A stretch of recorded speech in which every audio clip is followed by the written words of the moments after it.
Council special meeting to order Wednesday, January 29th. We have roll call, Bev? Melton. Yes. Fitzgerald. Yes. Knapp. Yes. Rexinger. Yes. Yes. Thank you. Would you please all stand and pledge allegiance to the flag with us, please?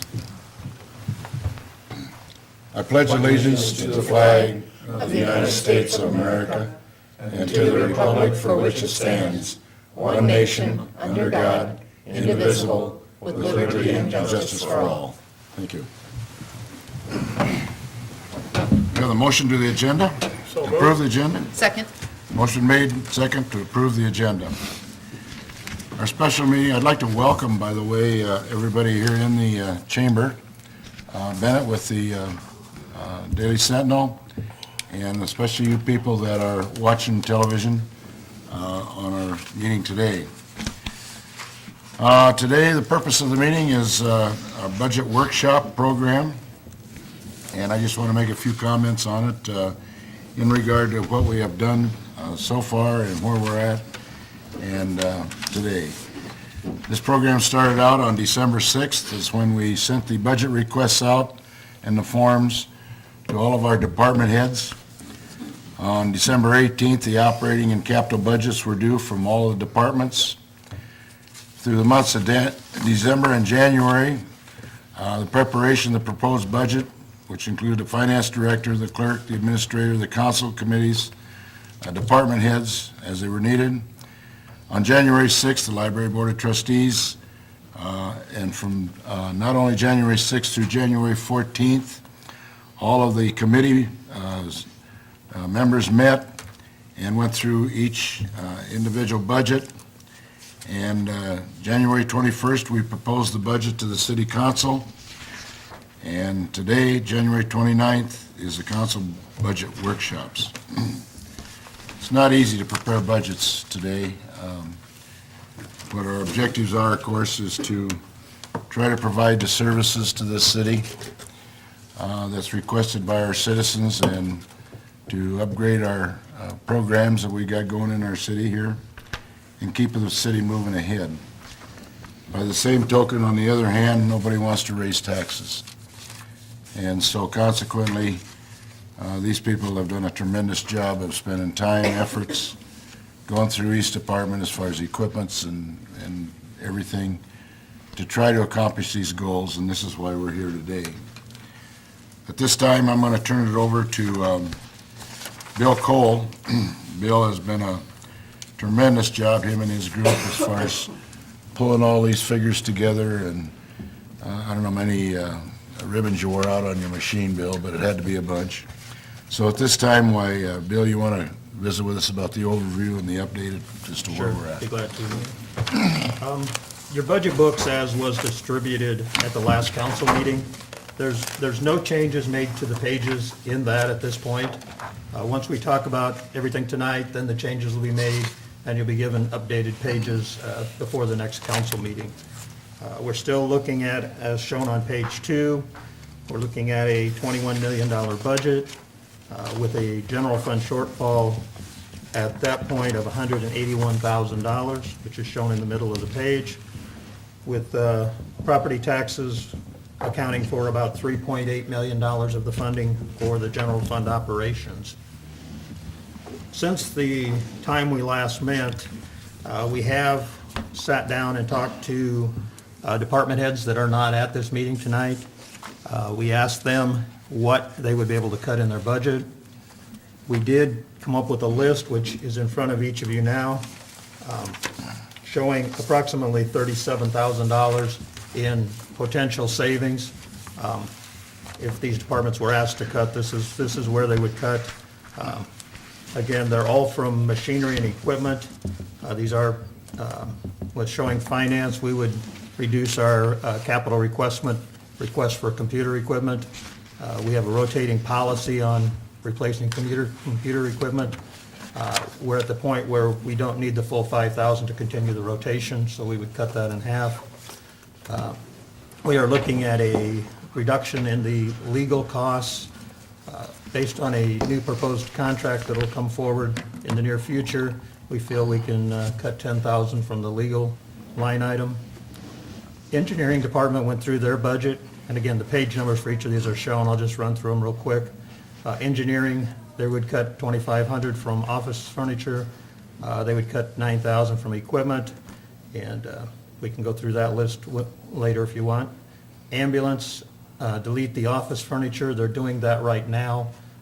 That was part of their FY14 budget, so they're not going to need it in FY15. And same with the copier. They went ahead and purchased one as part of FY14. The convention center, we're showing to delete the floor scrubber.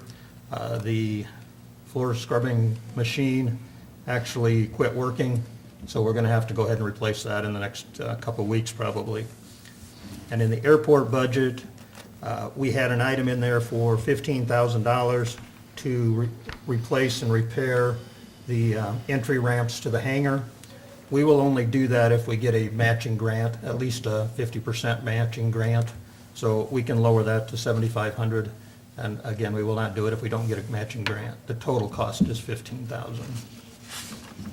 So looking at those items, we could take the $181,000 down to $145,000 if you so elect to accept those items. That would get us to where we're at tonight. Also in the packet, I've printed out page 5 and 6, which is the capital improvements pages. These are the exact ones that are in your book. I just printed an extra copy because we'll be referencing those several times in every department. So there's no changes, they're just an extra page. The other thing in your packet that was in front of you tonight is some consequences of the reduction in, or the rollback in the commercial and industrial. Not affecting us so much this year as it will in future years once they cap what the rollback is. If you look at the second page where the yellow box is, you see by FY24, we could be short of $600,000 there if everything continued on as projected. So again, we'll probably talk about that more as we go through tonight, but I just wanted to give you that information. There's some other factors with apartments and commercial dwellings and that type of thing that are going to also impact future tax years. So we're going to have to be forethought and give some thought to what's going to happen in future years as well as this year. That's kind of a quick overview. Turn it over to the Finance Committee to add whatever they'd like to add at this point, and then we'll start into the department budgets. Well, our goal as we met was to come up with a balanced budget and keep the tax levy at its present level. I guess one comment that I would make, you mentioned rollbacks, Bill, on the commercial industrial, but the residential property owners, if we keep the rollback at the 13.5, we'll see a slight increase in their property taxes because the state changed the rollback. Yes, we will not change the levy, but the state did change the Correct. rollback percentage. Correct. So it would be a slight increase. So our goal is, starting here, is to find that additional to find the additional dollars to get a balanced budget at 13.5. Yes, that is correct. Thank you, John. Because on the commercial gets 5% this year savings. They get another 5% savings next year. But the homeowner gets a 3% increase this year, and at least a 3% increase for the next few years after this. So that's not anything that we did. That's not anything the city did. That's what the state did. And like Bill was talking, that's not even considering that next year we're going to start what's considered a brand-new category called multi-residential. That's going to take them out of commercial and move them to residential over 10 years. Nobody even knows how to do that, but that's what's going to happen. So you'll find that when I make some comments during the meeting, it's going to be more on the ongoing effect of the fact that we're going to be gradually losing revenue in the future. So we've got to make sure that we're doing things for long term as we're doing it today. So it's kind of disheartening because even when we talk to the people trying to do the assessments here and up in Sioux County too, we've talked to people up there and nobody knows what's really happening in the county offices. They just know what the law is, and they don't know how really the effect's going to be. Well, I can tell you how the effect's going to be. The commercial's gonna save a little bit, and it's gonna be a very little bit, and then the residentials are gonna pay a little bit more, and hopefully it's just a little bit more. So that's what's gonna happen. And we can't come up with two different mill levies. We can't come up with a mill levy for residential and a mill levy for commercial. The state doesn't allow it. So that's my comments. Okay, thanks, Rex. Okay, I think if, on that note, we'll go ahead and proceed into the department budgets. We'll start with the Public Works and Public Facilities, Parks. Steve and Brad are here. We'll start on page 42, which is the Street Department budget.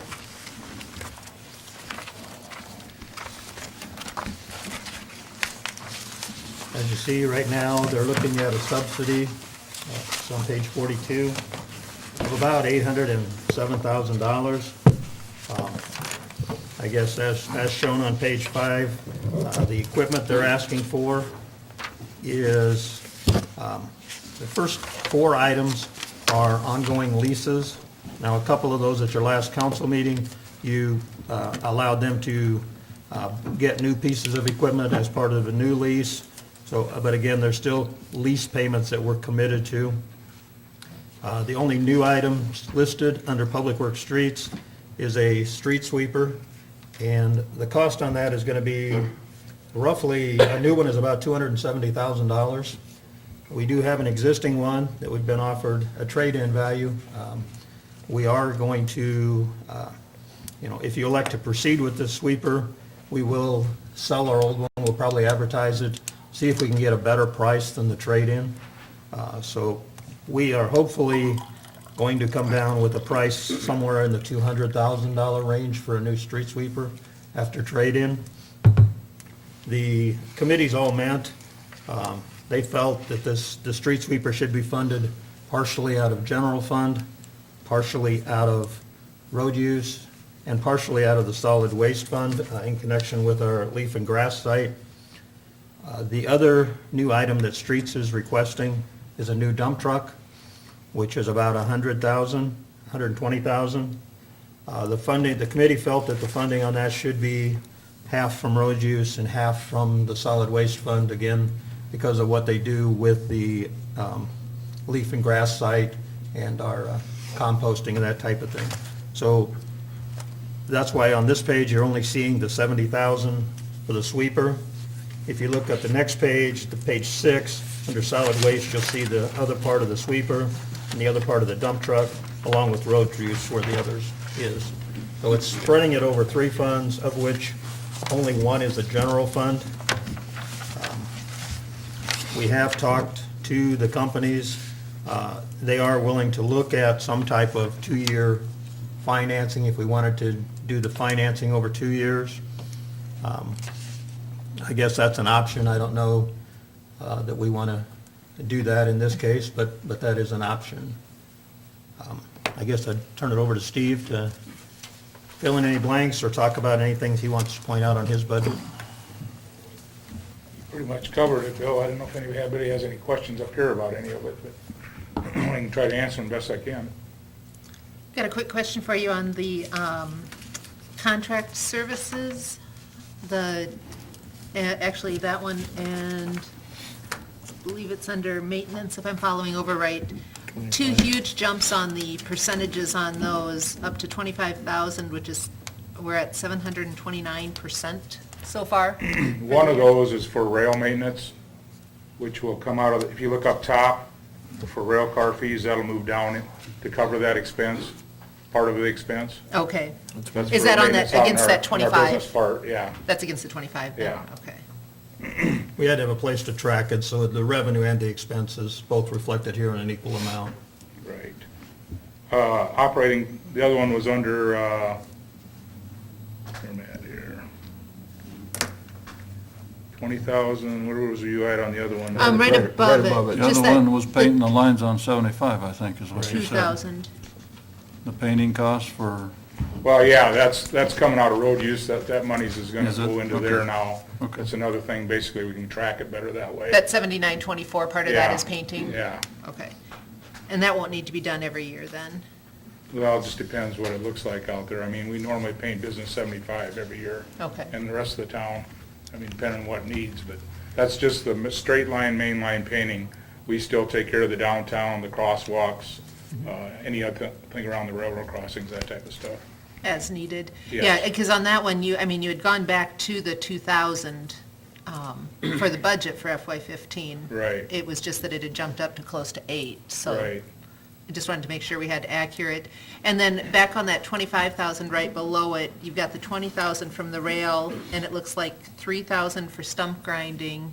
Right. And then the other 2 is, The stump grinding, and I'm trying to remember what else I had in there now. under contract services? Right.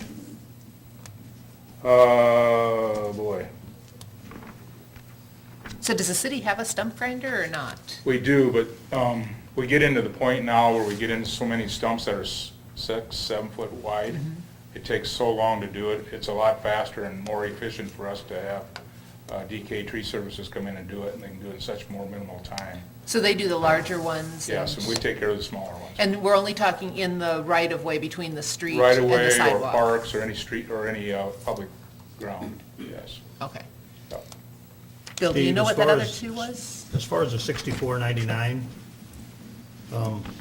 the contract services, you had down that was 22,000 for painting, Right, business 75, and 3,000 for stump grinding. That's The rail correct. maintenance is actually farther down under miscellaneous.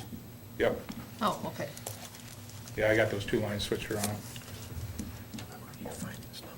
Does the state not pay anything for There, got it, crosswalk okay, got it, painting? yep, got it. They take care of the stuff along here, and out on, anything north of the intersection on Business 75 and Highway 3. Okay, We take from the crosswalk at Highway, going between Bob's and Yeah. BP, all the way south to Wells Corporate. so they're actually supposed to paint crosswalks down on 75 and 3, they didn't do it last year. Yeah, they're supposed to on their part of it, yes. And Steve, the dump truck, is that net of trade, or what are you gonna do with the old truck? We're gonna take the old one and probably take the plow and the wing off and try to sell that. We're gonna use it as a snow haul truck yet, and probably get rid of one of the old gas trucks we got. Okay. It's gonna be used a different way and not steadily. There's no salvage, basically. Well, it's better for us to keep it and use it for what Right, we wanna use it for, right. and then sell the old one. Do Kinda you like think we you did might it be for- able to get some dollars for the, Oh, yes. Okay. Yeah. but that's not shown, that's, That's not shown on here because I have no idea what okay. it's worth or what we're gonna get out of it. But then the solid waste and road use tax budgets are okay to absorb these 2 pieces this year? Yes, they could absorb them this year. I mean, it will take a $130,000 hit on the solid waste fund, so there is still enough funds there to cover that. So we really could end up, means that, we could really end up with a net on the dump truck then, because solid waste and road use will pay for the truck if we're able to sell one. Yeah, I mean, we're looking ballpark figure, $1,500 maybe. I mean, Yeah, it's a minimal amount. Yeah. Take it Okay. down, take it down to Atlanta or someplace, you'd probably get a good price for it today. You get down there today, When should I schedule that trip? Might still make it in time the way it looks.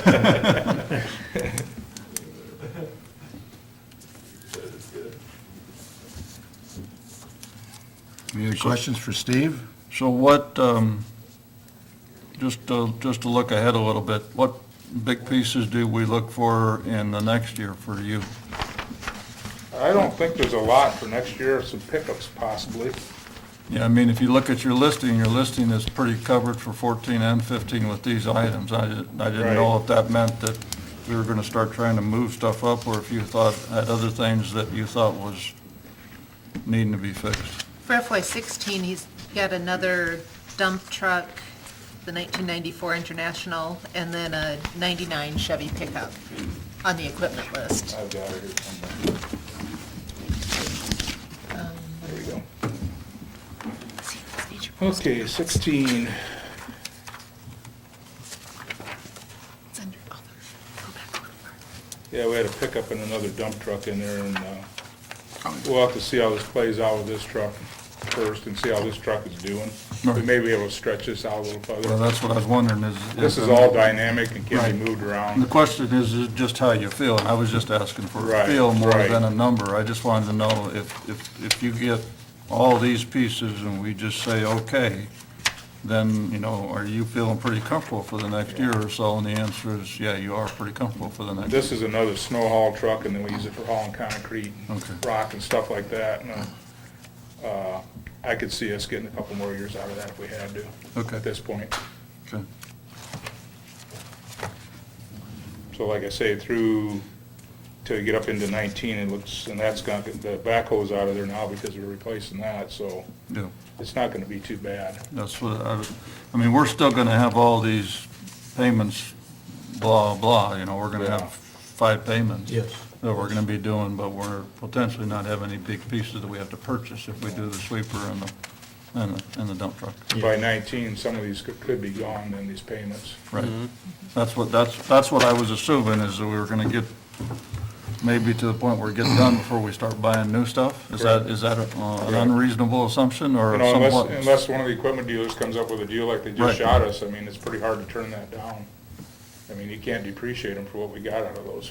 Well, no, they took almost a third off the price that they're selling to everybody else. Yeah. For a government trade, Yeah, and then giving you a trade-in value on top of it. right. So, yeah, We'll just have to see what happens as the time goes, I guess. is there any other lines on here, Bill, that you got any questions with? I just should mention, the bottom half of page 42 is where we show the streetlights, and that consistently runs about $100,000. Don't know, you know, that.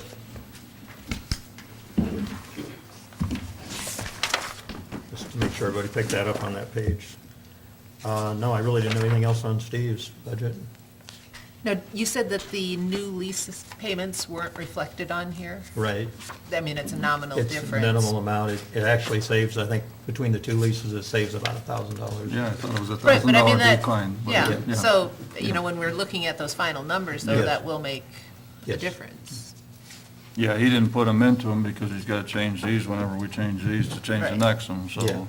and it was just approved at the last council meeting, so we didn't make those changes, but it is less than 1,000. So that means we got to cut something off of Brad's budget then, right?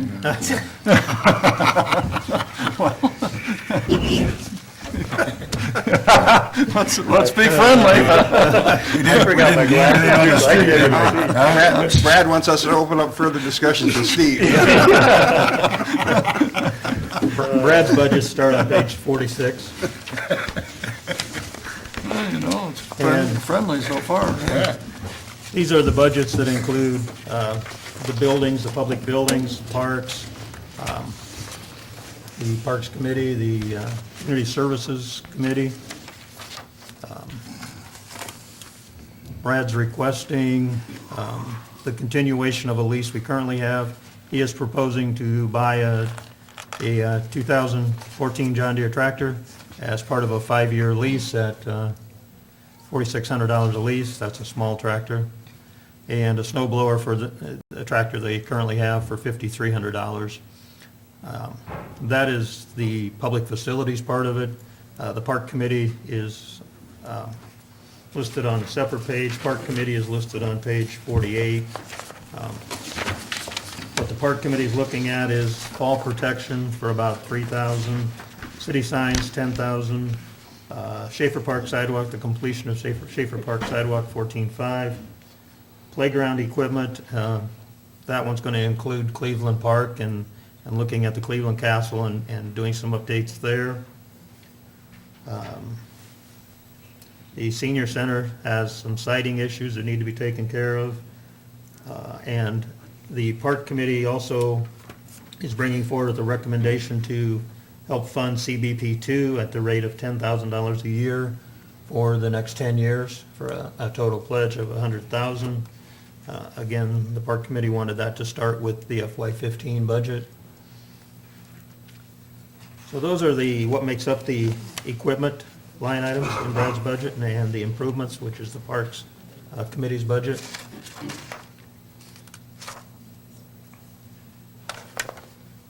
I guess I would open up to you to add anything you'd like to add, or? No, I guess that's about it. I mean, it's kind of bare minimum, but You get by with that, huh? Have you got this snow tractor, blower? what's Have that? you got snow blowers for other pieces of The- like these small? The current tractor, the 97 tractor, has a snow blower on it. That's the one we want to trade in for the new one. Okay, But we'll need another snow blower for the existing tractor we have. and that's the only one then we have in the city We would have be, two of them. would be the And they that both one. go out when it snows, yeah. Okay. And this 5,300, that's the one that you're gonna, $5,300, Yeah. you're gonna put that on the 3320 John Deere? And that's not a lease, that's just a... The 3320, yeah. The new blower would go on the Yeah, 3320. that'll be Yeah, on the that's one- an outright That'll be on the purchase. existing. That's an one, outright yeah. On the existing, yes, yeah. Okay, thanks, Brad. And Brad, on Cleveland Park, what was that there? 15? That is basically going to be upkeep of that wooden structure playground we have up there. It's Is it maintenance? really deteriorating bad, Okay. rotting, and it needs a lot of help. And the full 15 may or may not be at Cleveland. We're trying to do an ongoing repair, replace at the parks, just to Okay. keep stuff safe. That plastic doesn't hold up quite as well, but at Cleveland, the wood was put directly, into the ground. So Okay. when that needs to be repaired, there's going to be some cost involved Okay. in doing it properly, so. So are we gonna start with that one and go as far as it goes with the money and then go to the next park? Is that the idea? Or partially repair a couple parks, or what's your idea? Yeah, whatever it takes to take care of Cleveland, and then we'll, like Delana said, shove that over to another park. Okay, If there's any West safety Floyd issues needs anywhere, those would something. be addressed first. right, Yeah. I understand that, but I think, yeah, from what I've seen, Cleveland looks like it needs a little help, so. And the Schaefer Park sidewalk, I know that comes up every year. You had 6 in the budget for this year, didn't get spent. You got 14.5 for next year. Is that additional? That's additional, yes. That That would takes that be- care of the west and the So south so it's side. 20 grand to do the whole thing? Is that right? Or is it The 14.5? 6 takes care of the Six finishes north up side. what's been started, Right, but then the other side is the 14.5, yep, or whatever. So it is Okay. 20,000 total? Yes. yes. Okay, so the 6 hasn't been spent yet for this It's fiscal. going to be spent, but it Okay, hasn't been spent we're yet. gonna put a Okay. tollway up on it or something to get our money back? You don't live up here anymore. I know, that's why I can say that. Well, at least we won't see it next year then. Yeah, I don't- how I don't many, think how many there's a years light. have we seen this, John? About 5 or 6. I was gonna say, we've at least About as got old rid as of the it park 4 or is. 5 years. As old as the park is, I guess. Yeah, I think so. But we need to get her done. Yep. Yeah, I don't disagree, but geez, it just seems like a huge number for a sidewalk, but.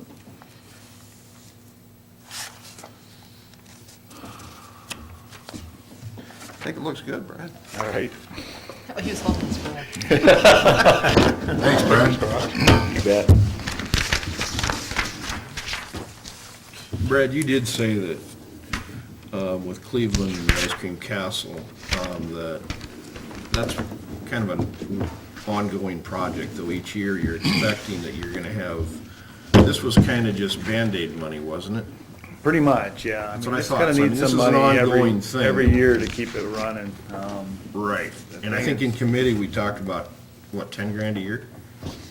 Yeah. Just Yeah, putting that in the not budget, just for see how far it Cleveland, but goes. for all of the parks, for the Right. equipment, and That goes towards other parks Yeah. also, Okay. that 10,000.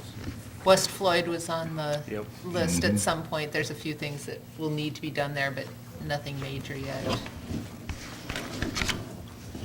Maybe a question, cemetery, who would we ask about that? The cemetery What budget? Question, you said includes 6,600 for cemetery sexton contract, do we not? Yeah, we hired that out on a separate contract, Steve DeRocher. He takes care of the cemetery now, as far as marking graves out and headstones and stuff. Okay, So that's put into the contract services. okay. Is there anything in there, Brad, for continually paving the No. or blacktopping? Have we got quite a little of that to do yet? The main part that gets used is pretty much done. Is it? I mean, it's done. The east side of it's pretty much all taken care of. The older parts is the gravel, and it's pretty much sufficient for what it It needs. comes up every year, that's the reason I'm Yep. asking. Rest And Rest Haven is all done. Rest Haven's all done, Yep. isn't it? Yeah. I talked with Doug Carlson, and he said about the only thing that they're concerned about is at Rest Haven, are there marble markers out there or something that he said, pillars or something that have, Oh, yeah, yeah. that They're need some deteriorating. maintenance work on them before they Yep. go over? Yeah, we need to get that done also. So is the sexton our cost? Is that the city cost, or is that part of the fee for people that use the cemetery? You're talking about somebody marking graves and stuff like that. Is that part of the fee that we collect? Or do we just fund that out of our own operations? That's funded out of ours now. It was on my plate, and kind of took it off my plate because of everything that's going on, and we're so busy. So we decided to hire that part out. So he's not picking up any of the full-time salary costs? No. Because I noticed, maybe it's nitpicky, but I noticed the full-time salaries had an 8.3% increase. That is because we are having people that come back year to year to year, and they're getting $10 an hour to work, and which is cheap for what these guys do in the heat and the rain, and, you know, I just bumped it up to $10 even across the board. Okay.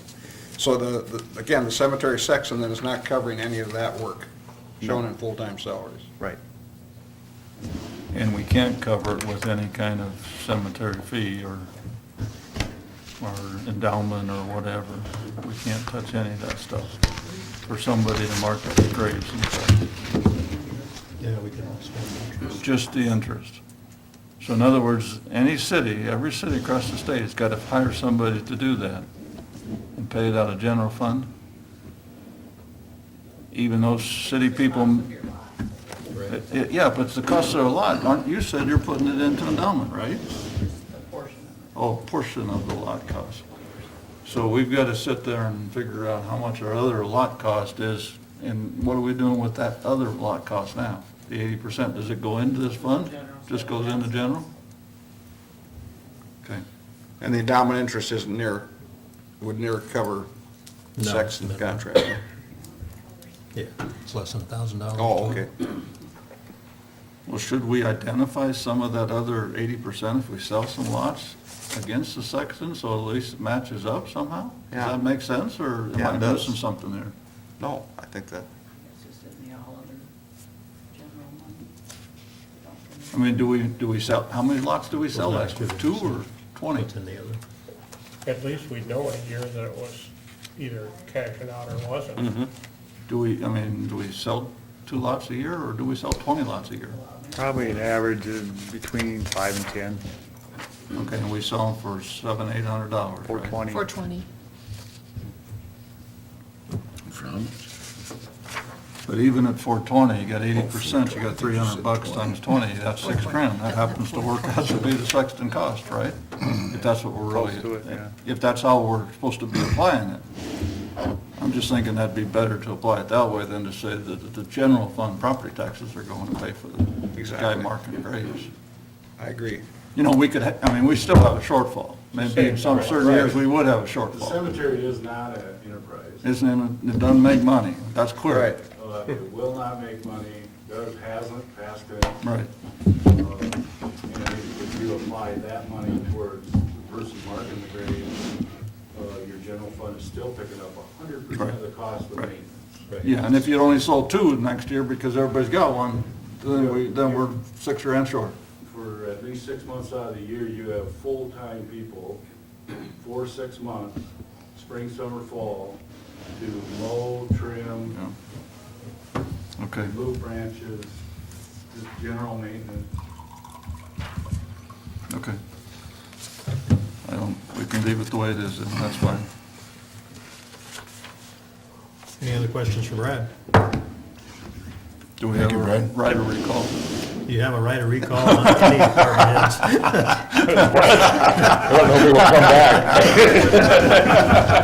You gotta sit in the back row for a while. He's got another committee meeting, I think. If not, he's gonna find me. Yeah. Thank you, guys. Thanks a lot, fellas. Thank you, really. Good job.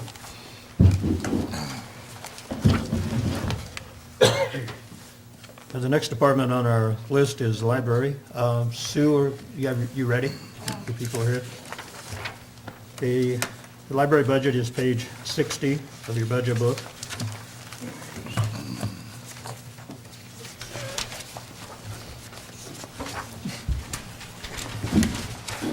Have a seat, Mr. Ernst.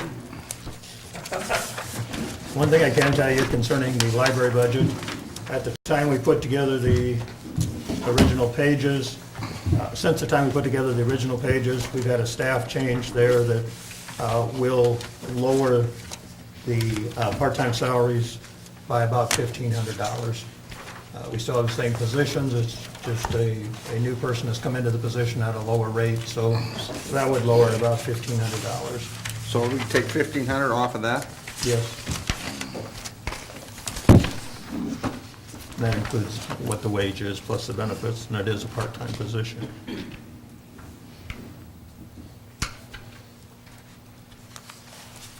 So you're talking 1,500 out of 400,000, right? Yes. Yes. The library is Takes requesting 100 pennies to 400. make it out. I'm not arguing, Don, I just, Yeah, taking the 1,500 off makes it right at a $400,000 subsidy is what we're looking at. Again, there's not a whole lot of increases from prior year. As you know, salaries have been increased by 3% across the board as per the bargaining contract. Again, they're not all bargaining contract positions. They all would be except for the director, so it impacts all of them. I guess I would open up to Sue to touch on any points she wants to touch concerning the budget as presented. Okay, well, just as far as the budget is concerned, I think that the increases that we asked in all the rest of the stuff was fairly minimal. Was it $1,500?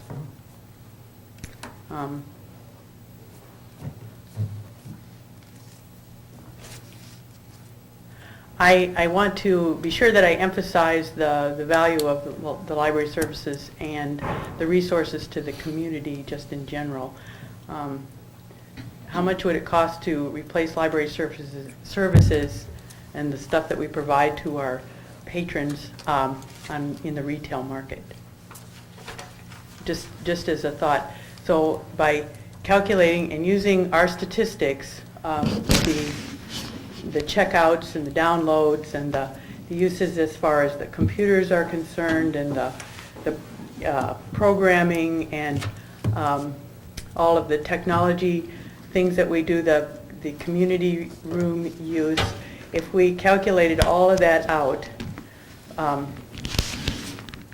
for the city of Lamar's, it would mean that they would have to add back in somewhere $13,849,025.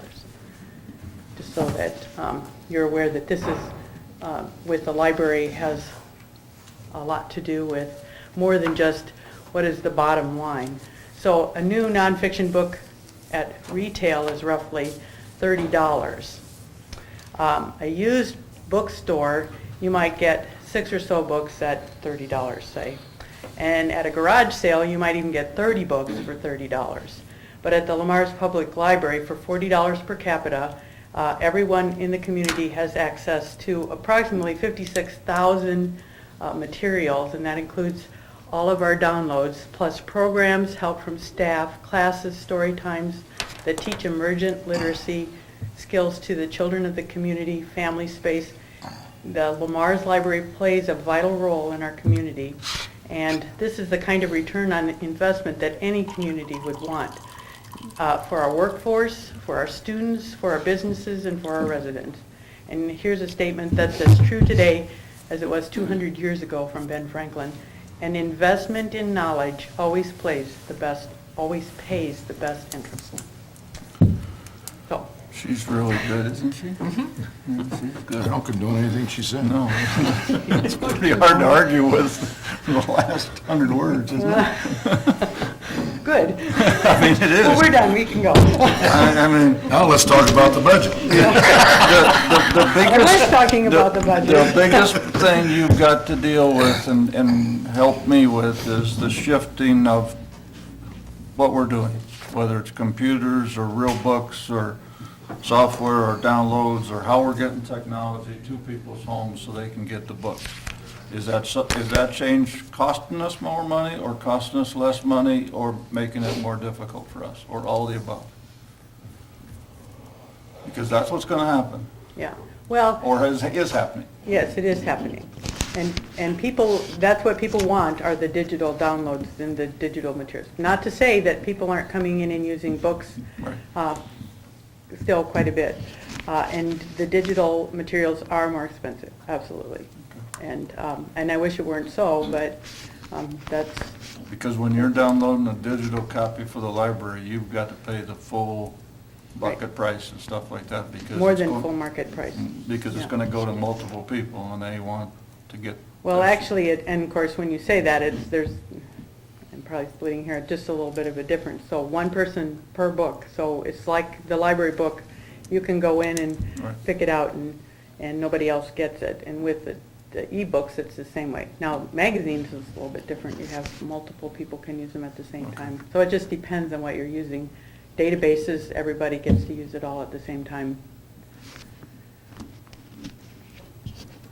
And I think the other part of that question, Sue, is staff time is increased. It doesn't take a lot of staff time to maybe help somebody find a book, but to try and explain how to use their Kindle or iPad to access the electronic materials, I know can take hours. Yes, it can, and we have spent quite a bit of time with people doing that. And we're glad to help, too, because we want people to be able to use what they need. But we do spend a lot of time. In fact, I would say 3/4 of the reference questions that we get are related to technology issues. And we provide computer classes, we provide information on e-readers and, for beginners, for people who are a little bit more savvy, we do all of that. And one of the things, too, I want to remind you that we have at the library is the workforce development website. So we have people coming in doing job hunts. And that's a really important part of what we're doing, too. I can't answer the question as to the statistics on that one because we have not been able to get from workforce development what our particular usage is. But we do know people are using it. No, go ahead. On the revenue side, library fines, didn't you double the fine price from 10 cents to 20 cents? Yes. But it doesn't really reflect in your budget plan for next year. Well, one of the things that we try really hard to do is to make sure that people don't pay fines. And I'm sorry. So what we do is, right now, our system sends out text messages and emails to people reminding them when their things are overdue, and it really has cut down on the amount of overdues that people have. And that's what we really want to get at is, yeah. So it makes it friendlier, but Yes, brings in less revenue. yes. But we're not there to bring in Yeah. the revenue, yeah. Quick question for you on the program expenses. Is that like the little prizes and stuff that the kids get for the summer reading program? It's way down towards the bottom, 2,500. 6511. I would say 2,500. that, no. It primarily is people that we have coming in, and a lot of it is for adult programming. Those are the most expensive programs that we have. So, and then Lisa always invites, I'd say 3 or 4 different people to come in. Last year, I think she had 4 or 5, and those probably cost the most. So It what- might be a little bit of that, but not a What are whole the lot. expenses then related to those? Well, how much, so say Duffy Hudson, he came 3 times or something, he was $450 a time. So, it's good programming. I'm trying to think who else she had that came down last year. Now, with Duffy Hudson as an example, should we have a revenue line item up above? Since I know there was a charge For the Well, that- Christmas Carol. Yeah, and that one was, I'm giving that as an example, because that was Friends sponsored, they actually paid for that, and then, and they didn't make very much money on it, I think it was $150, basically, to be So able to basically, present that. everything But- funneled through the Friends, both Yeah. what was paid Yeah. in and what was paid out. Right. So it's not really on. Yeah, but for Lisa, though, the $2,500 is what she does use for all of it, and that's where it does go, is the children's programs, adult programming. We've I- had several. I was just wondering with that if, and, you know, you just mentioned that the Friends picked up that Duffy Hudson cost, if there's a way that maybe they would be, they or different businesses or something would be interested in maybe sponsoring some of that to take it out of general fund items and just have it be goodwill of the community. I think she or- does send some letters, I know she does send out letters to businesses for the summer program, and I think it costs more than this even to run. Because And it's- Friends does already do that. So my figure here is about $7,000 that they put back into the library. That isn't reflected in the budget at all. So and they provide quite a bit of money for the summer reading program, like you say, and they. Right, and I know which there's is- a lot of things they do, Right. like the copier, and Yeah. I realize there's a lot of different things there. We're just, Right. ask the fire chief, we're always looking for donations. Yeah. And I look at your budget on the expense side, and it's really, even with salaries assuming a 3%, it's only a 3.3% increase in total budget over last year, taking the $1,500 out for the Yeah. part-time. So that's pretty reasonable. And the other item, though, that I wanted, on collection materials, 6770, second from the bottom there. FY13 actual was 43,361. We approved the 65.5 for the current fiscal year, which you left it at for fiscal year 15, but we're only at 28%, which would put us on the road for spending 44,000. I'm wondering if we can, maybe somewhere between the 44 and the 65, find a happy ground? Well, the thing with the 65,000, okay. Bill, can you We help me out combined, with that? historically, we've had to track revenue sharing expense, which is a tracking of where the county dollars went to. We no longer needed to do that, so line items 6598 and 6570 were combined Okay. back in FY13, as you see there. For FY14 budget, we combined those two line items. So, yeah, FY13, you combine those two items, they spent right at 52,000. Which two lines, Bob? Or The Bill? The revenue sharing and the collection. Okay. And we put it in collection because that's what we spent most of it on, was collection development. Because collection includes both the physical books and And what you they- pay extra for an Advantage library with Yeah. Wilbur and all of Right, that. exactly. But I don't think Databases and all that. it's even every month either. You don't buy the same every month. No, There's a bigger purchase It of depends, yeah. like magazines in the spring or something like that. I Yeah. can't remember exactly what time. but there's- exactly. there's We big do have a whole bunch of purchase stuff that costs- comes due, yep, later on, yeah. And so every year because we used to have this discussion like 10, 12 years ago, I think, with the two people before you, and they said the same thing, that, we spent 60% in our last 4 months of that collection, and we're going, yeah, but do you have to spend it? And they said, well, yeah, that's when the subscriptions come due and stuff. Exactly. And so it's not like that they're just trying to spend it to spend Right. the 65, they actually spend it because that's when the subscriptions Correct. The come page in the due. budget goes through November. Looking at December, it was right at 22,000 through December. Okay. Okay. Yeah, and I'm not waiting to the very last minute to spend it all either. No, we know So, because that. I know, yeah, okay. Bill, you said this goes through November? Yes. the budget Okay, I was page just goes kind of through curious on that November. 20, okay. good Yeah, enough. it's All right. 22,000 through the end of December. Well, yeah, it is. All right. But for some reason, I remember there's 10 to 15 grand that comes through just in 1 month. That's March or April or something like that, for all those subscriptions. Is it Nabisco or something, or is it Zeno or Zeno?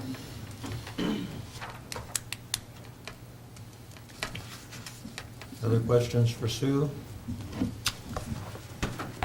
Sue, I think you've done an excellent job of budgeting every year.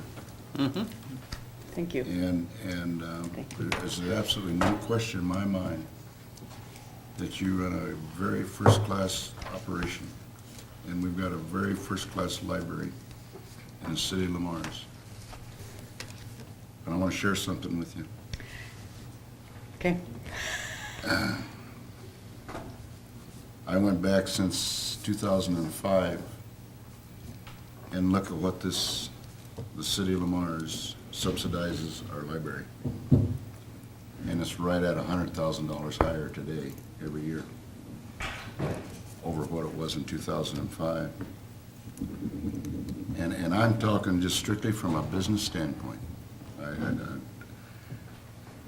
How long can we continue to subsidize what we're doing and providing the services that we provide out of that library at this kind of money?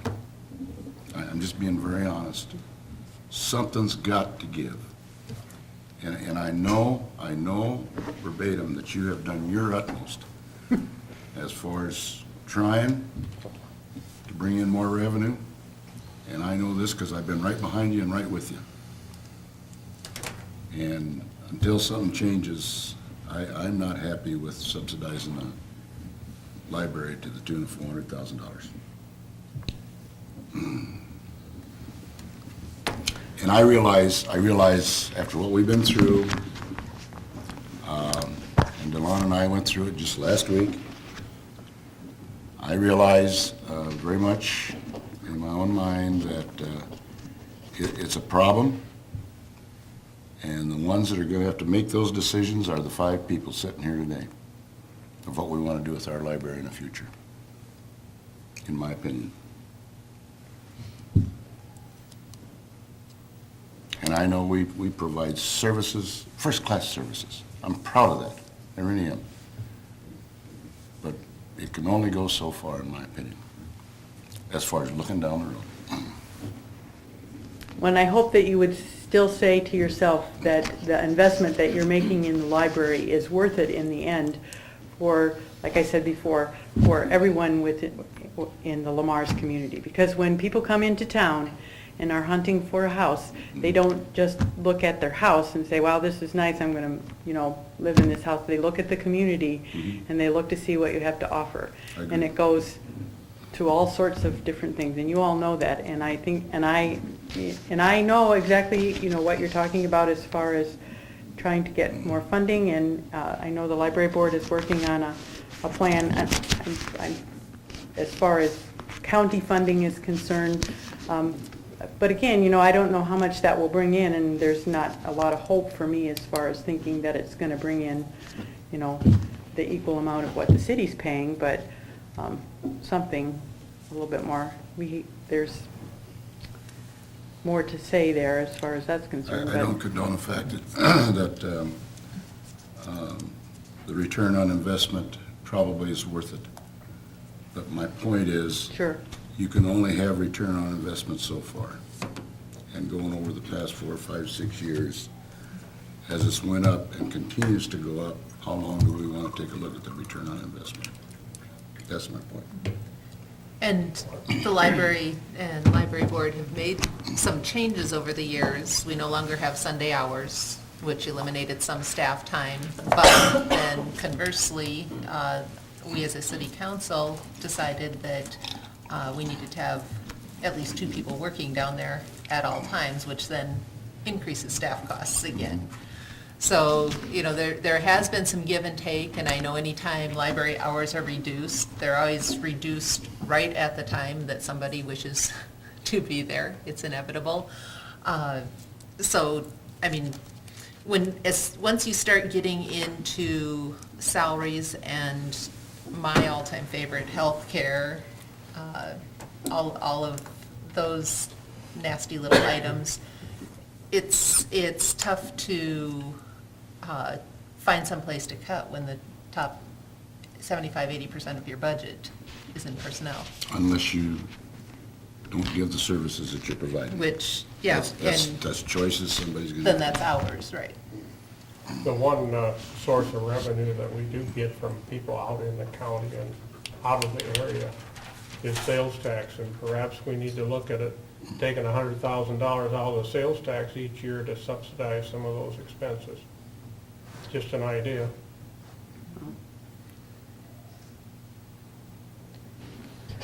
I did put together, I just wanted to show you this real quick.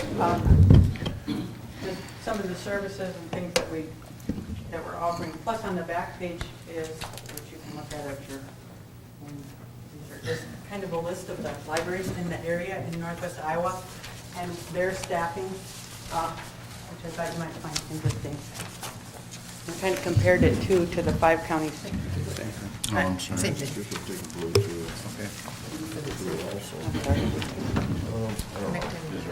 Yeah. Or is it the same thing? Same. Jen just wants to read it. No, I told it to. You confused us with the two different colors. Oh, yeah. I ran out of paper, so no. Apparently, it's not tough to confuse us. Just on that last page was the staffing comparisons of cities, yeah, that are the same size as Lamar's, the exception of Cherokee and Spencer, which are close just in population. And actually Lamar's is open 56 hours, not 54 hours, sorry. But I think Dick's comments are more to the line that somebody just outside the limits pays 1/10 to 1/20 the cost of somebody just inside the limits and gets the same services. And how long do the people on our property tax rolls have to pay that additional 10 to 20 times the cost for the same services? And from an accountant, it's a tough pill to swallow because it doesn't make any sense. And if we got down to 1 to 5 or something, we'd have a celebration. But that would be a lot more reasonable, and it would help with some of the budgetary items. So I think we just got to keep pressing, like Dawn and you folks have been doing, raising the questions, talking to the people. And if we find that we're basically then nowhere in another year or so, then we've got to make some other choices regarding other possible funding sources to the library. I'm agreeing with most people here. The budget is that's it. You're not, there's nothing over on the budget. There's no fluff, there's no frills, there's nothing extra. It's a good budget. You guys protect it well, do it well. The Friends of the Library help contribute to some of the programs. That's a great program. All those things are great. It's just that when it comes down to the end of the day and somebody, because they live half a block in or half a mile in, gets to pay, $400,000 in the library when somebody outside pays 40 or $10. less. That's hard for all of us to stomach, and I've stomached it for the whole time I've been sitting here, but I know I've brought it up at different times, and their answer is that's the way it's always been, and most of us don't agree with that's the way it's always been anymore. And we don't even do that with people before or people after you in the budget hearing. Just because we got so many police cars doesn't mean we need police cars this year, or vice versa. And I absolutely agree with that, and I would like to see a change, and that's what we've been working for. No, and I appreciate all the work. That's I want to make sure that that's heard. Everybody's doing the work in the right direction, and we can't do anything about it now, but we just are frustrated that we're not even moving the ball. Rex, we've been working on this for 2 years. I know, and the ball's still in the same place. That's exactly right, and I'm saying, how much longer do we want to do it? That's my I question. don't know that answer, Mayor, but I don't, But would you say things are stirred up a little bit more than they ever have been before? Amen. Okay, There's no question, we've been involved in it. we're stirring things But the anyway. point is, Sue, I know, we haven't made any progress. I know. this is one of the finest assets I that the agree. county I offers agree. to its residents, It isn't. and they pay this much for it. Yep. And they're not even, it's not even hitting them. It's not even hitting them what an asset it is to the county. It's kind of, it's just, I'm sorry I brought it up, but No. I think it needs to be addressed. That's, Right. that's my point. And it's gonna be to these 5 people right here what they and want to do. I think we gotta keep doing it. I mean, like you said, we've got them stirred up. I think we gotta keep going. Even Keep if it's actively non-budget pursuing it. time, we've gotta pursue it because it's not gonna change. We're working against inertia. And inertia doesn't move very fast. 40 years of inertia. And you said it, not me. I've only been here 20, so. I've only been here 5. This is only 21 for me. Okay, let's move on. So, we're not done yet, but no, you got a great budget, you got great people working there. You do. You really Up put and on running. some nice programs. The summer reading program is phenomenal for those kids to just show up in an 80-degree beautiful day and they go inside to watch people when they read. I mean, it's just it's amazing to me, but maybe I'm silly, but I appreciate everybody. Thank you for the services. Yeah, thanks a lot. Thank you. We And do appreciate I'm it. sorry, I forgot to introduce, and you probably already know, Audra Moore, she's our vice president, and Rob Hermson is our secretary. And I appreciate you guys coming over. They could tell you a lot, too. Thank you. Thank you. I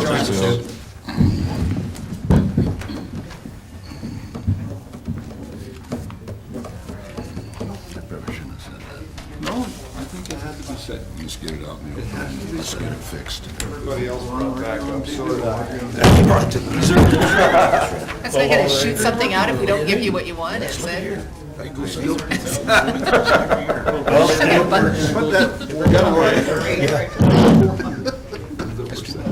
knew there was a reason I came over here by the door.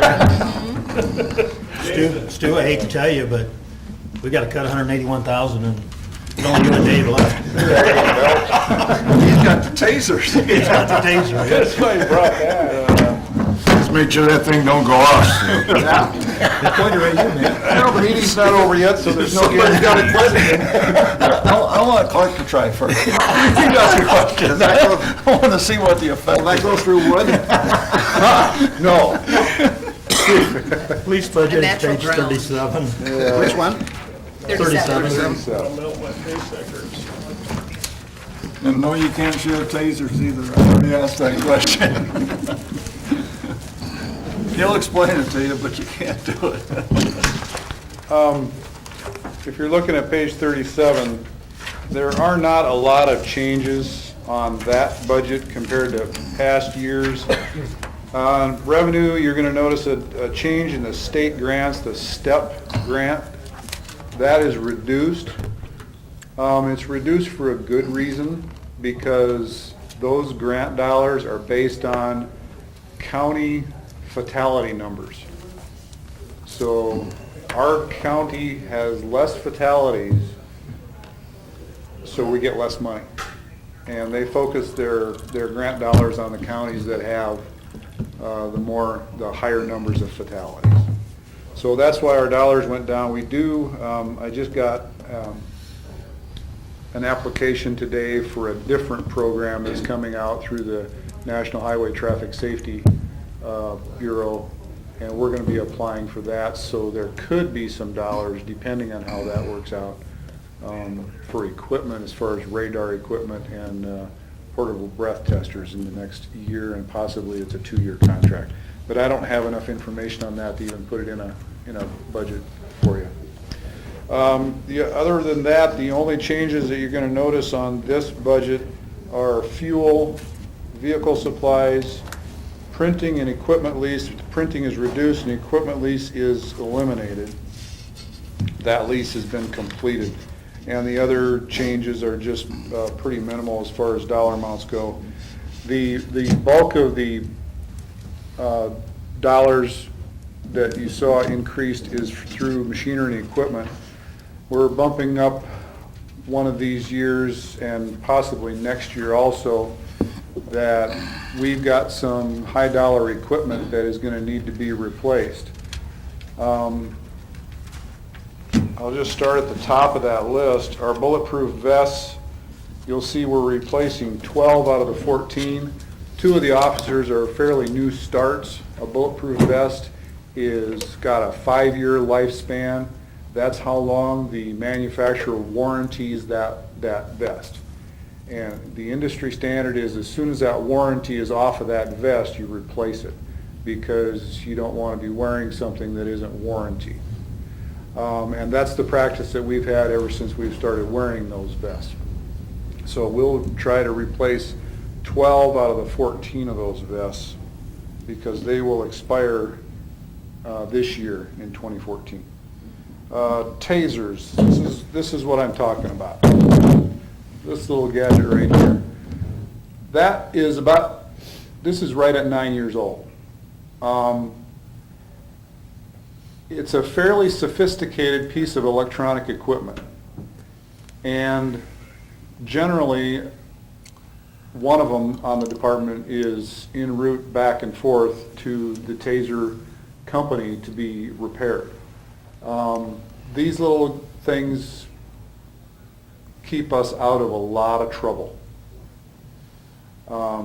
These cartridges right here, this thing shoots out two little barbs with wires on it, probably from, I'll just use Dick as an example. No, we don't even want to. Probably about from here to the mayor. We'll use Jason out on the camera. I think our hits on YouTube would go way up. Probably. The problem is it needs to work when we need it. And if it doesn't, that means it's a worthless piece of plastic, and now we need to move on to something else. Generally, if an officer is using a taser, the situation is going from bad to worse pretty quickly. These things are great most of the time. They don't work 100% of the time, but they are great most of the time. A lot of times all we have to do is turn the little laser on and paint somebody with that and just let them know, here it comes. You're in the sight. And sometimes that's all it takes. Other times we let them have it. And other times we use it just the way it is here. And when you touch that, like this one right now, doesn't want to work. So, but what happens is it arcs across here, and you can put it somewhere on their body and just give them a little whack to encourage them. The benefit of that is that you get compliance without injury. That's what we're trying to avoid, injury to the people that we're dealing with and injury to our police officers. Compliance without injury is what we're after. We want to make an arrest, take these people into custody without any injuries. That's where we're at with those. Like I said, it's a fairly sophisticated electronic device. After that amount of time, something's going to go wrong with it. So how old are they? This one is 9 years old. All the ones that we initially purchased are 9 years old. I assume you replace the cartridges like you do a printing machine. Yeah, this is a one-use thing. Yeah. Yeah, single use. What The are- other thing about this taser is that 2014 is the last year that Taser International will produce this taser. The new and improved taser is coming out with new and improved cartridges, and as you can imagine, they don't cost the same. So it's either 2014 or we move on to the next generation, and I haven't seen the prices on those yet. But instead of carrying one cartridge, the new ones will carry 2 cartridges. So the price that's in here for the tasers, that's for what's still offered in 2014? Yes, that's for this model in 2014. So are you gonna look at the new one before you purchase the old one? Well, as hard as they're marketing the old ones, I'm kind of thinking that the new ones are well past $1,000, and the new cartridges are probably in the $40 range. These are $21. Will you still be able to get cartridges? Yes. Okay, Yes. because it doesn't do any good to have the taser. They will support maintenance and cartridges. I think it was 4 years. You say support, a guarantee, the guarantee behind them? No, not guaranteed. That means if this thing breaks, I can send it in and they'll still repair it. That's the What's the support. guarantee behind those? Is there any guarantee behind? warranty? Or warranty? There's a 1-year warranty on a new one, One. yeah. So, Stu, what if when will the 2015s be available?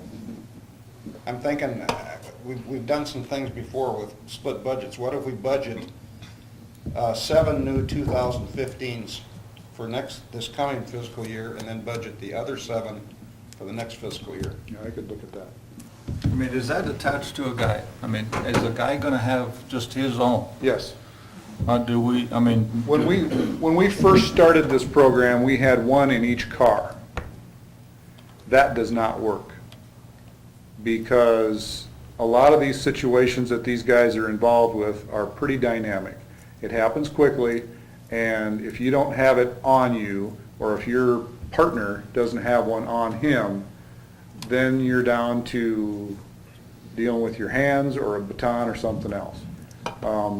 What we found is that having every officer have their own works the best. But like to John's comment, if we would get some, maybe even the beginning of the year and some at the end of the year, then maybe we would be on a different cycle for buying 10 in 5 years. You see what I'm saying? Yeah. That's, Yeah. I think that's what we're We referring to. can get 7 of these to Yeah. continue to use for the next year. And then get a batch of the new Yes. ones, and then that way we're on a that we gotta do everybody at the same time. Right. Basically. Is that a problem if you got part of them 2014s and some 2015s? I don't see that as being a problem. Where I see the problem is If you don't have. if they don't have it with them, Okay. yeah. Yeah, Well, you look at that and see, but Yeah. that's what, I guess that's what I'm thinking you're asking, but That's a- maybe I'm Well, I was thinking, I'm Rex, spreading it. into well, two- even looking at totally new 2015s, but budget half of those 2015s. I can look at that. And- Yeah, that's not a problem. If you're looking, say, then at 14,000 instead of the 11,750, you're saying maybe do half of the But do estimated them with the 14. 2015s, Right. the new tasers. Yeah. Yeah, I don't have the pricing on them, so Okay. I'll have to check Would that. Right. it, would it make sense to have 8 and 8, so you always have a spare one? We So do one's have, in repair? we do have a spare right Okay. now. We have a spare that's always in the office, and generally it's always issued, because there's always one en route being fixed. The next thing you're gonna see is the patrol car light bars. This is the last year. We've been doing this for 3 years. This is the 3rd year, so this will have replaced all of our light bars. And then that'll be the last year of that until, they're probably good for 10 years. Can you speak into the microphone? Good for 10 years? I think I could safely say that, because that might be somebody else's problem in 10 years. You'll see I have 2 vehicles in there, one patrol vehicle, one chief travel vehicle. We'd be replacing our K-9 car this year, and the car that I drive, that blue Durango. That Durango is also the vehicle that the officers use whenever they go to a training outside of the community. That's the travel car. I am opposed to sending police officers with marked squad cars that are fully equipped down to Des Moines to sit in a motel parking lot. I don't think that's a good use of equipment. We No. need that stuff here. Yeah. So they take the car that I normally drive, and that one is pushing its last legs, so. So you'd be looking at another, like, SUV-type vehicle? I'm actually looking at the Ford Police Interceptor utility vehicle. It's kind of a crossover. It looks like the Ford Edge, so that's the type of vehicle I'd be looking at. In fact, for the patrol car, depending on pricing, I'd like to look at a Chevy Tahoe also, just because they've got the room and the space inside, which is getting smaller and smaller all the time. Wasn't the last one you got, Stu, was that a Dodge? Dodge Charger. And I remember 2 or 3 years ago, you didn't have enough room then, did you? It all went about money. Is that You it? get what you pay for. How's the Escalade? Does that have a lot more room? I've never driven one, Clark. But if you want to put it in there, I'm all for it. Hey, I want to go back to tasers for just a second. Yeah. I didn't get, those, what's the lifespan of that? Now, you said it's got a 1-year warranty. You said that any new 14s you buy will be backed up for 4 years. Right? I mean, support. Service support. What's the life out of? Well, these, we've had them as long as,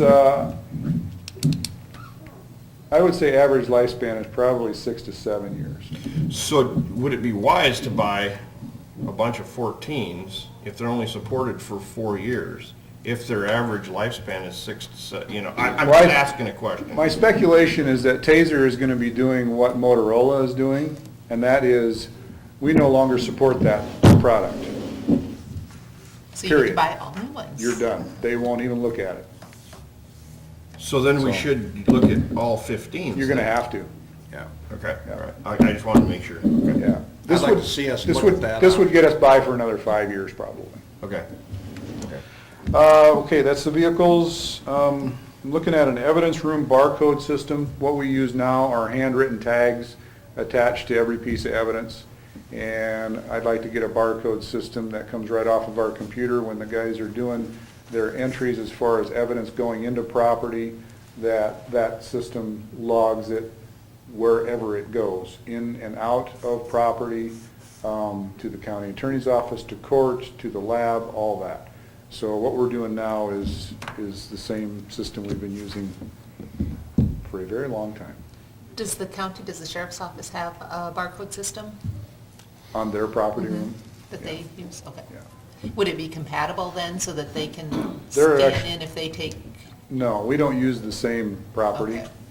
Um, That's kind of a sacred cow Okay. as far as agencies sharing evidence rooms. Oh, no, not They're sharing all- evidence rooms, I mean, like, if you have to send something to the county. We don't. As evidence, you don't? No. For a case or anything, okay. No, Okay. it retains in our possession. That's one of the things that we have to be super careful about, is that this piece of evidence stays in my possession, my department's possession. The officer who took it knows exactly where it's been 100% of the time since we took it, and now presented to the court. So you could get whatever system you want, it doesn't have to work with anybody else's No, system? the other thing is the sheriff's office is looking at a different records management system, and I'm hoping to put that off a couple years. And that's all tied up in the same Okay. thing. Digital recorders, that $1,000, we had to make that switch this year. We made the switch from the microcassettes to digital, got rid of our transcribers. It's all done digitally through a computer now, and we're finding that we need to have more of those in the office for officers to use and to take out for interviews with them. We're having officers take them out on interviews. The problem is you can't get microcassettes anymore, the actual tape. If you find it, somebody's jacking the price up on it, so that's why we made this switch. That's already finished, so that's just an additional 2 digital recorders. And here comes the big dollars, is the radio system. The repeater and mobile is what Bill had put on the budget for this year.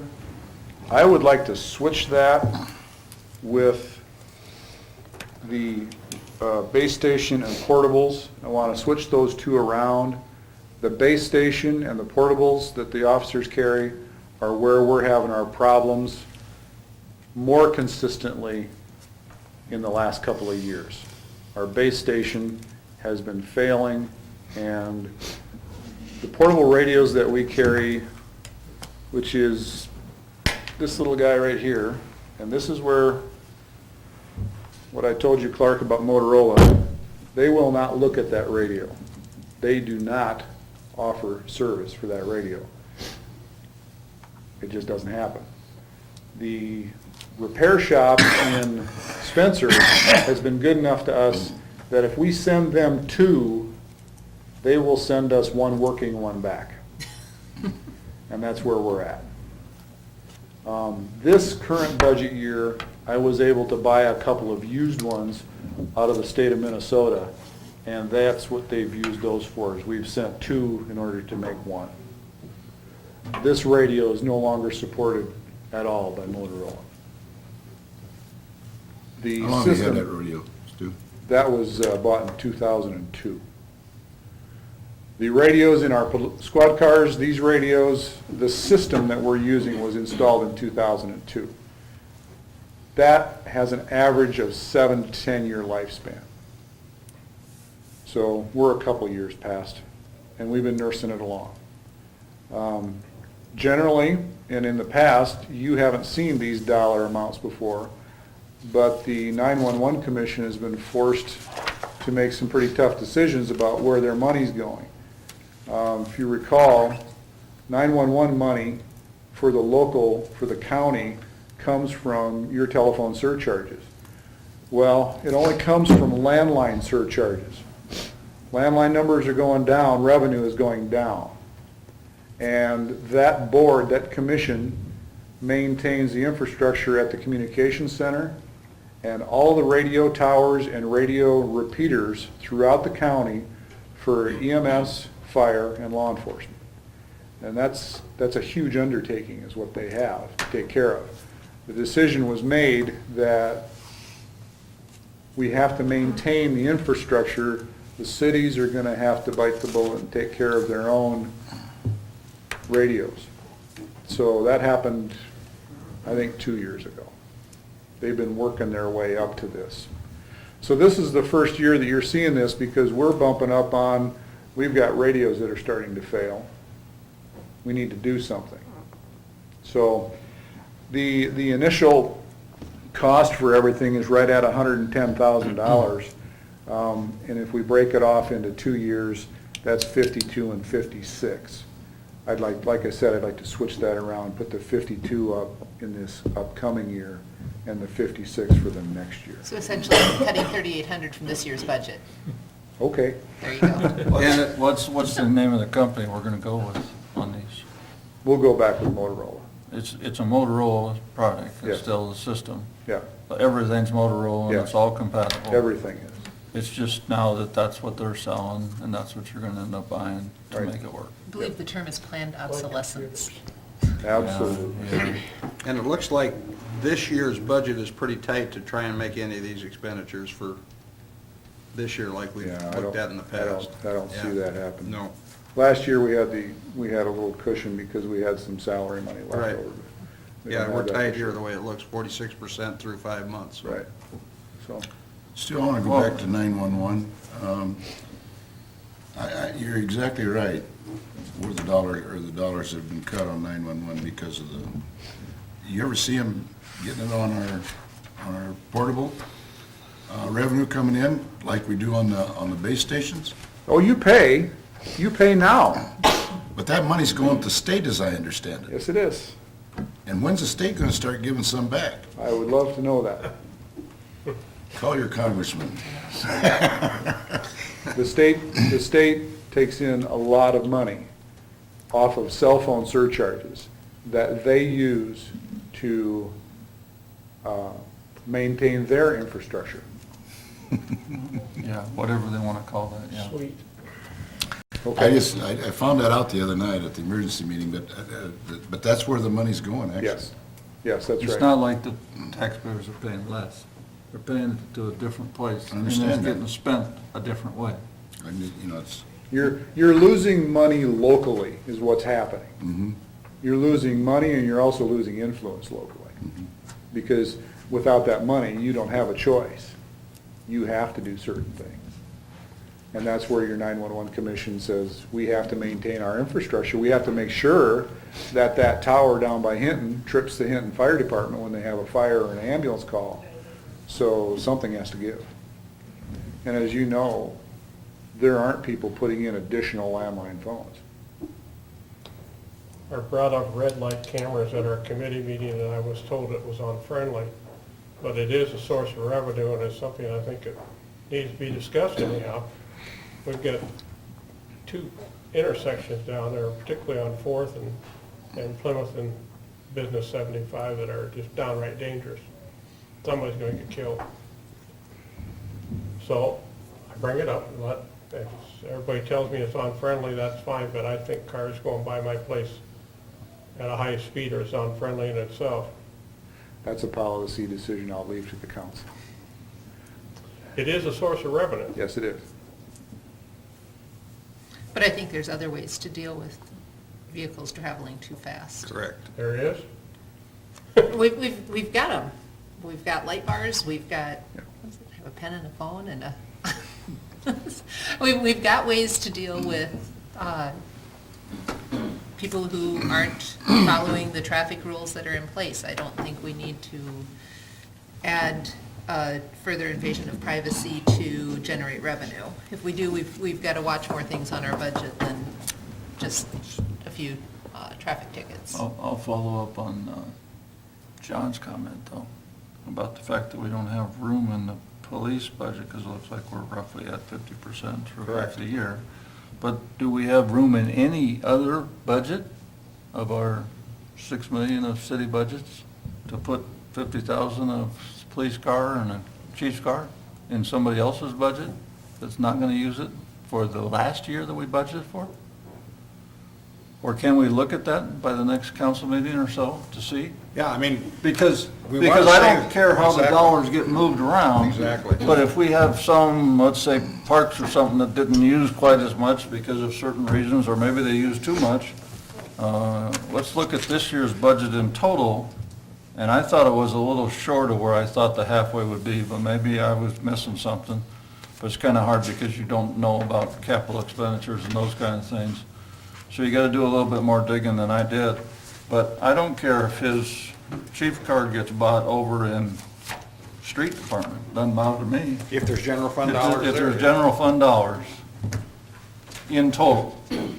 And I don't need you to amend the budget to spend more dollars, I'm just looking for just a reason, I mean, we might have to amend to shift dollars around between programs to make everybody happy with the state and the GFOA and all those wonderful people, but let's just look at how we're spending this year to see, because these couple items, I mean, I don't care, we could sit there and leave the vehicles where they are and buy the radios. I mean, it doesn't matter which one we do this year, if we Right. could do 50,000 this year out of this in That's some huge. place, That's big. that would help us quite a bit, Didn't we I can tell budget? you, just looking through it as of December 31st, you know. there's only one department that's under 50% of their budget, that's the library. Well, she's gonna spend that, I'm afraid. I don't want to go there. Didn't we budget a surplus last year? So are we saying we used the surplus? We budgeted some in either economic development or something. Okay. The surplus stays in the general fund balance. Yeah, It's not budget, And that's, not budget. and that's one reason why the fire truck, we put the 200,000 in there, because we are getting our days in excess on the general fund is going up. But I think, as Rex says, though, there's some things to look at, because there may be some things that were spent early in the fiscal year, since it was in the budget, that may be reflecting.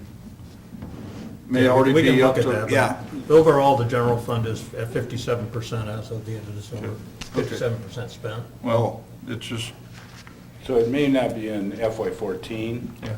per your question. However, just like the fire truck, I would venture a guess 50,000 could be taken out of your general fund balance. well, it's just So something. it'll take your number of days down by one or so. Well, it's just something to look at, You could because do his, that. his issue with the radios is not occurring on July 1st. It's not occurring after 22 years on July 1st. It's a process that we've had issues with for a while and should have been fixed with the last 4 or 5 budgets. But the last 4 or 5 budgets have been very tight. So we've tried to eliminate everything we possibly could to try to keep our mill levy down. And maybe we should just look at that line, not necessarily all these people's lines, but see if we could shift 50,000 to this year to get that started, and then still not do the other until 16, and that way we put the 2 cars in there and we get it done, kind of splitting the years.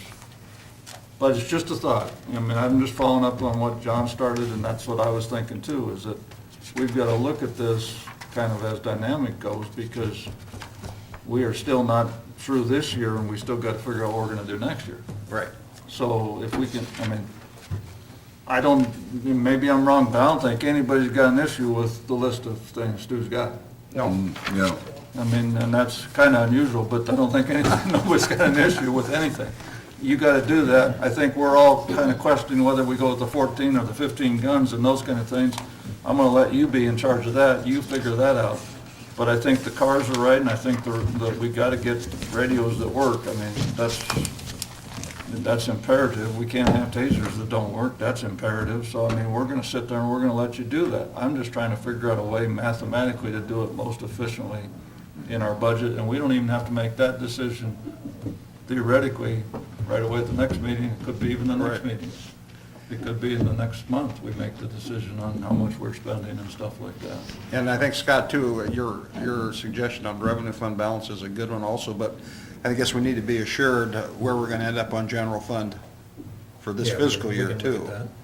Right. Yeah, because if we're at, 110 and we're gonna spend 15 days for a fire truck or something and get down to 95, then we can still get down to 93 and be fine with the Right. 50,000, if that's the numbers. And I'm just throwing out some ideas, but if that's the numbers, I think that's a reasonable way to do it. I don't think I could talk to any taxpayer and I could explain to them that, yeah, we don't need more than 90 days and these guys need radios that work. I mean, you can't, Well, you Rex- keep sending in 2 for 1, math doesn't work. Eventually, you're going to Yeah, come up but short. you don't have enough. We're running out of extras. Yeah, I would think so. So, that's what No, I think everything you got there is justified, so. It's a matter of safety and keeping things working. Rex, I think it does make sense, because then we can spread it. In effect, his original request for a couple $100,000 worth of this kind of equipment. Right. And by doing a general fund balance in 14, and then you'd be budgeting for some of it in 15, and the balance in 16. yeah. That's basically the same mentality we've been harping about it throughout all the committees, about the larger cost equipment dollar amounts. Doing the same thing. Well, if you look back to those early part of that budget sheet in front of you, you can see where we did not budget very much in the police department for machinery and equipment. In fact, there was some nights that he left here and he wasn't very happy camper, because we didn't have any budget for M&E. True. That's true. That's a true statement, right? And the fact is, we didn't have any money for that because of cuts and different programs we were involved in and stuff like that. So we're playing a little bit of catch-up when we got these kind of big numbers, but we can't have tasers that don't work. We can't have radios that don't work, that aren't even serviceable. Well, if you do, it's going to eventually cost you a Well, lot more we- than the we're- cost of the equipment. We're spending $1 million on salaries, we gotta have the equipment that works and on the salaries. Right.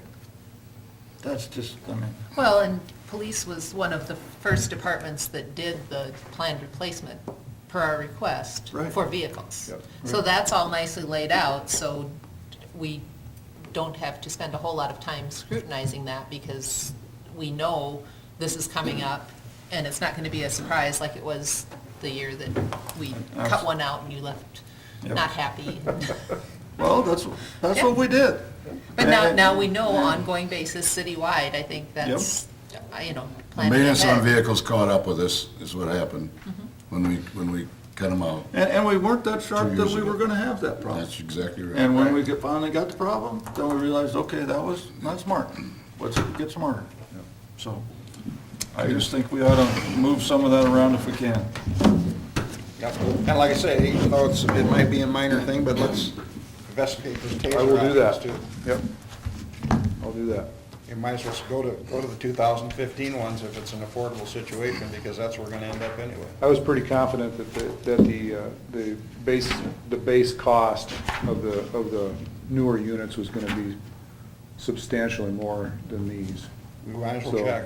Okay, I'll do that. Because you might have the same issue. You might have all the agencies trying to buy up the 14s, and then when 15s come out, they only going up $100, but yet you got another year's worth of warranty. Yep. So, and you got service forever. Yes, I don't like the cartridges being 40 versus 20, but I also want the thing to work forever. And if we're gonna use them. Nothing works forever. Well, those have been serviceable for 10 years. These have Serviceable for 10 generally been pretty decent. Yes. So, let's make sure that we're not buying an old stuff if it doesn't work, but if it is, let's buy them at a good price You have any options besides Motorola? for your radios. Not a good option. Okay, I just asked. My question is Motorola don't service them anymore, you can't get them, Why are we going back to Motorola? All Because radio departments are doing that, Kenwood's doing it. Are they? Motorola- everybody's doing it. Okay, that answered my question. Yeah, it's a phase-out obsolete thing where now you gotta buy a radio. That's how they're staying in business. Yeah. Thank you, Stuart. Good work on your Yeah, budget. keep up good work, Stuart. Thank you. Thank you. Okay, Dave, you're up. No, you're sure, Dave. No, you didn't cut them, I don't know if I want to come up there. We still got, we only got 140 to cut. We can do it with or without you.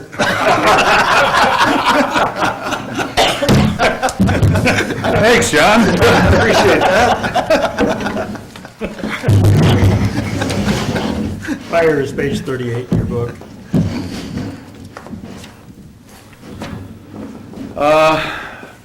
Pretty much up the revenue a little bit. If you look from 2010 until now, our revenue is up about 200%, $74,000 in 4 years. We've tried to increase that, of course.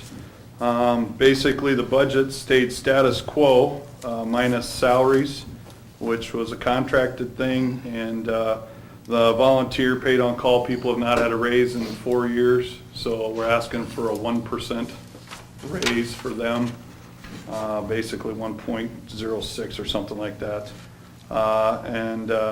Training went down a couple $100, otherwise everything is pretty much status quo.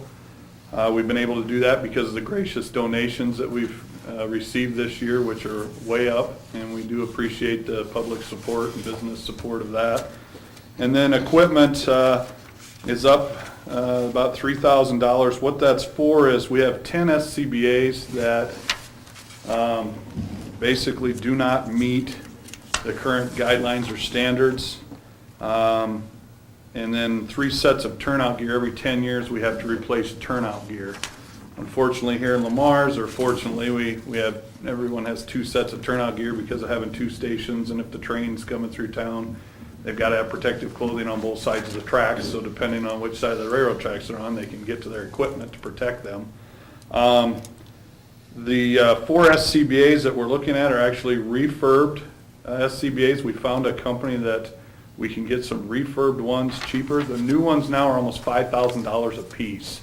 And that's your breathing device with your mask and your tank and things like that, that the guys wear to go into a burning building or a hazardous materials leak, ammonia or something like that.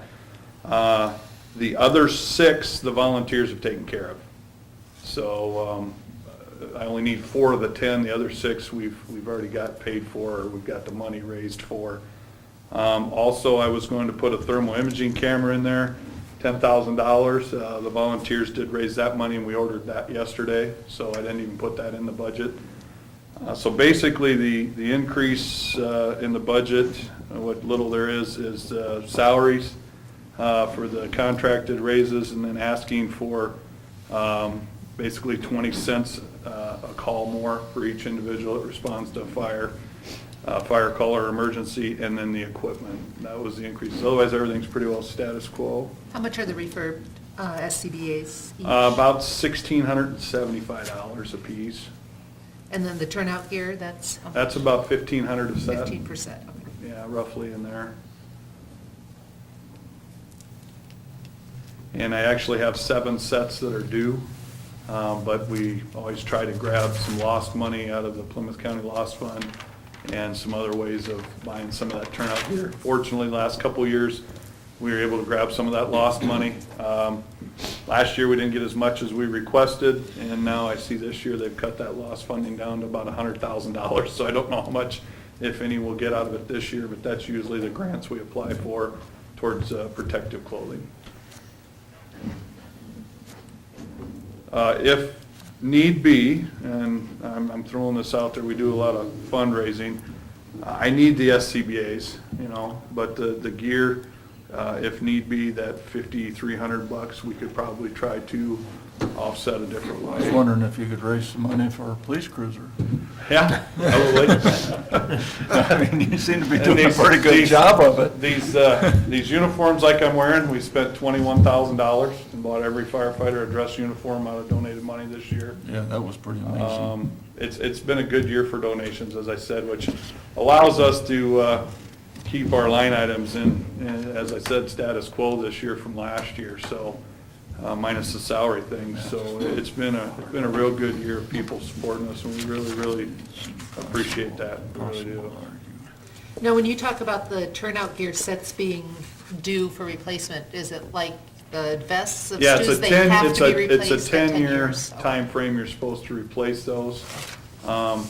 What we do is the main set that they normally wear at Station 1, we keep within that 10-year frame. Their backup set goes over that timeframe, but we make sure it's the best stuff that we have available to them. I would say none of our protective clothing gets to be more than 15 to 18 years old. But the main set that everybody normally wears, probably 90% of the time, that is all under that 10-year time frame. We try to keep that. And I feel pretty comfortable with that. I really do. And those are recommended standards that we're trying to follow. There's some departments that have a lot older stuff than that. But that's a safety thing. I don't want people going in a burning building with tattered gear or damaged gear. Okay, Anything else for Dave? Any questions? No, Dave does a great job. Thank does a you. tremendous job. Thank you. But Jeff, let me know on the turnout thing if we need to. We can try to drum up some funding for those other 3 sets there. I want to compliment you, Dave, on That's not gonna the amount of donated dollars that people support you in this town. Absolutely unreal, how many donated dollars you get involved with, and you're putting it to good use. I'm well aware that you earn some of those dollars, in regard to working with our industries and stuff, but by the same virtue, you've found programs that have been very valuable to the city. Yeah, it's, like I said, the support is, this year has just been phenomenal, and I don't know if it's the changing of the economy finally again starting to get a little better. A few years there, everything was down and people weren't donating as much and things like that, but we've had a great year, really great year. Well, I think people appreciate improved fire insurance ratings, that type of thing. That all comes to the budget, to the bottom lines. And it's, I had well, you've said it, Clark, but I've had some other people say, it's one of those essential services. Rex has said it, Kenny said it when he rides in an ambulance. It's one of those things you don't like to spend money on, but boy, when you need them, sure nice to have them. It is. We appreciate your And I think, support I and the think you truck guys thing. have a and- good face for the community. I think you got good people that are in different parts of different organizations in the community, and you've been out there at the different events. And I think all those kind of things have made it why people contribute, and I think they'll keep doing it. Yeah, and I hate to ask a backwards question here, but how do you stand on your volunteer force and recruits for your volunteer force? And to be honest with you, I'm sitting here, like you say, this is a backwards question. Is 1%, increase for volunteers, is that enough? And I hate to ask that. No, I but- appreciate that question, actually, Clark. Volunteer-wise, we actually put somebody on last week when we changed the mileage thing that the council approved here recently. We actually added one, and now we're looking at another one that actually fits the new mileage category, so we're at 26. The most we've had since I've been fire chief in 4 years is 28. The lowest we were at was 22 when I started, so we're doing really well. Daytime fires now, we're averaging 12 to 15 people, so we're right in our insurance rating. We're right in our NFPA rating. They're not in it for the money, or they wouldn't be doing it, especially lately when it's 3 in the morning and 40 below zero, and you get 20 of them to get out of bed and show up. So they're not in it for the money, but they donate a lot of time yet. But when I became fire chief prior to you getting this position in 2010, we raised the rates for our officer pay up substantially for the officers that I expect to do extra things every month. We raised the hourly rate then. We upped the shift night staffing pay and actually implemented it then a year later. So in the last 3 or 4 years, they did have a substantial raise 3 or 4 years ago. So this little bump here is just kind of a nice little added bonus to them. And we talked it all over before I even put this budget together with my officers and volunteers, and they were happy with 20 cents a call or nothing. They would do it. I mean, they're in it to win it. So What is the size of town in your department? What is your volunteer bottom and comfort and number? Well, I mean, I'm curious, this is more FY. You know, I don't know if I can answer that. You give me a dirty dozen that want to go to work, we'll take care of a lot of problems. I would say I would never want to ever be lower than 15. And, you know, as far as ultimate numbers, our code sets it at 35 right now. So we got some cushion there, but the mileage thing has helped already, that we've got one on board, and I think we're going to be adding another one here shortly that lives just a couple miles south of town that didn't meet the previous residence thing. So that helps, and I want to thank the businesses publicly, Bennett, that allow their people to go to fire calls during the day. That saves us from adding full-time staff and things like that, and bless them for doing that. And you know, most of them stay on the payroll while they're gone, and doesn't hurt them a bit at their private jobs. And I thank the businesses immensely for that, for doing that. That's how we survive. And When we it's got, been good. when we got down to the 22, Wayne was in here a couple times that year and was starting to get concerned because we had some older people in the 22. And his comment was, you know, you get down in the teens, and he was getting nervous. And, I mean, he'd been here a long time, but when he got down, 22 was about the lowest he'd had Yes, that's for correct. 15 or 18 years or something like that. And we started trying to put on some junior firefighters or do something else to get people excited again. And that was when we did these increases, which still, you know, they might have been substantial at the time, but they weren't really that substantial. But it got people realizing that people actually cared. And we got the word out there that we wanted some new ones, and that's when I think people actually started thinking about doing it again. And what you have to realize too with these positions is it's a public safety position where we can't take just anybody. You know, we do background checks, and we get into people's homes, and we see them at their worst conditions, and we see them at their best conditions. And so it takes a special person that, you know, out of 10 applications, if I get 1 or 2, Clark, I'm happy with that. I really am. And that's kind of how lately it's been going, just because of criminal histories and things like that. You know, we got to be careful of who we put on a public safety entity. So we're very fortunate here in town. We really are. That's your question, Clark? Yeah, absolutely. Thank Thank you, sir. Dave. Appreciate it. Keep up the good work. Well, William, I think what you ought to do is take into account what we discussed, and when we get to Tuesday, or get some sheets to us before that, what our new amended amount is that we're short. Okay, just to kind of summarize what I've heard so far is, we're at, short 181,000 going into tonight's meeting. The first list that was presented was some of the general fund departments that didn't show up here. I understand you want to accept Yep. all of those? Yeah, we agree with those. Okay, so that brings it down to about 145. If we move the 2 police vehicles to come out of fund balance, and we flip-flop the radio situation, that would account to another 62,000, so we'd be at about a $83,000 shortfall at this point. And then there was the 1,500 from the Right, library. 1,500 from the library. And 1,500 from the loaders. The loader Oh, yeah, the changes, or the leases. lease Oh, changes, yes, the or lease whatever. change amount about 1,000, sure. Don't forget those, right? We had some pennies over there, didn't we? Takes 100 pennies to make a dollar. And we don't want to have to look at streetlights again. We don't need as many streetlights as we have. But my God, if we take down stop signs, somebody's gonna get in trouble again. It's too cold to go out there and look at streetlights. Well, I think we made some good progress tonight, and we'll talk about it again at Tuesday's council meeting, but I think we're gonna make it, folks. I think we can look I at think some what ways you need to to. help us with a little bit is what you would project the general fund revenue balance to be I can do that. projected. Right. With the fire truck being a 200, and with the police cars possibly being a little bit more, and seeing if we're still gonna be in that 90s range for days, or if we're gonna be short of that.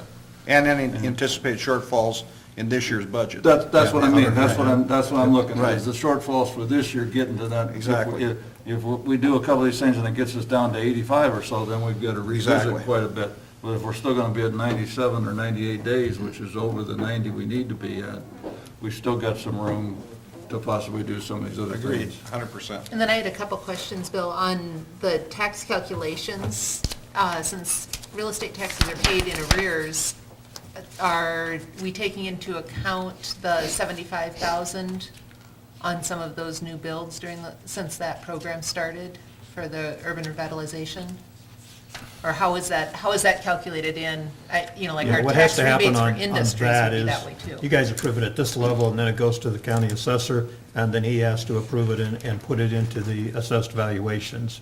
So I the don't assessed know that- valuation that we're looking at is actually reduced then? Right, but there was very few in Right, Yeah, beginning, At the very beginning. one Yeah. of 13's. Right. which is why I want to look That's at what that we're looking at right now, now, is because one we'll of just be 13 for hitting down it there. now, Yes. yeah. But it's already reduced the assessed values, but that's what Bill and I have been trying to talk with Stacy a little bit on, is we're trying to deal with these 5% and see if this is really the 5%, because there might be some people that weren't industrial or whatever, didn't qualify for the 5%, so we're not sure how that works. They're not sure how that works at the county yet. So we're gonna deal with a few growing pains on this thing. The backfill is supposed to be set at the different budgets, but the backfill computation does it just for regular commercial. It doesn't do the backfill computation for the TIF backfill commercial. Oh, yeah, you gotta get that too. Yep. Well, this is a work in process on the revenue side, a whole lot more than it is on the expense side. So we're gonna use the same numbers, we're gonna use the same percentages we've had, because that's what we're supposed to get in the Soderberg and the legislature's verified to us that we're gonna get the 160,000 or something for the Mars this year. But on an ongoing basis, this is gonna even be more of a dynamic thing, and that's what I'm saying to people, is that this is kind of hard for us to project over the next couple of years, what's gonna happen. So as a city, the only ones we really need to calculate out are the special exception industrial type, where we've done a rebate where they haven't been eligible for whatever reason for the abatement. Right. Is that right? Am I getting those terms properly? Yeah, the rebates have to be And calculated that separately. you've calculated in? Yes. Because that's really the only one we have any control Yes. over tweaking them, okay. Does that answer your question? Any other questions? As far as the rest of the schedule, at the next council meeting, which is next Tuesday, we'll continue discussion, and then 2 weeks from then is when you have to formally adopt a budget so that we can set the hearing and finish the process. So we will get these sheets updated and get those out to you, hopefully with the packets on Friday. If for some reason they're not, we'll get them to you Monday, we'll deliver them Monday. And I if, compliment city staff for your diligent work. and if administrative or finance, anybody has any other suggestions to get the other 40,000 covered, we'll do that. Okay. But on the second meeting in February, we have to set a hearing, or do we have to actually adopt the You have to budget? adopt the budget, and then you set the hearing date. So you have to adopt it so that you can publish what it is, so people then can comment on it the first meeting in March. Yes. And if we wouldn't do it for some reason, we'd be stuck at what we were before, but then we would be stuck at spending what we were before, which we really don't want to do that, because we really don't want them to call us and ask us why we didn't adopt it. Yes, we want to adopt a budget. Please adopt the budget. That's the way the game is played. Motion to adjourn. In summary, I would like to, again, on behalf of the mayor and the city, I'd like to compliment all of our administrative people that's put all this time in and hard work, and also our council members that have been on the committees of the time they've given us to try to balance this budget. So thanks again.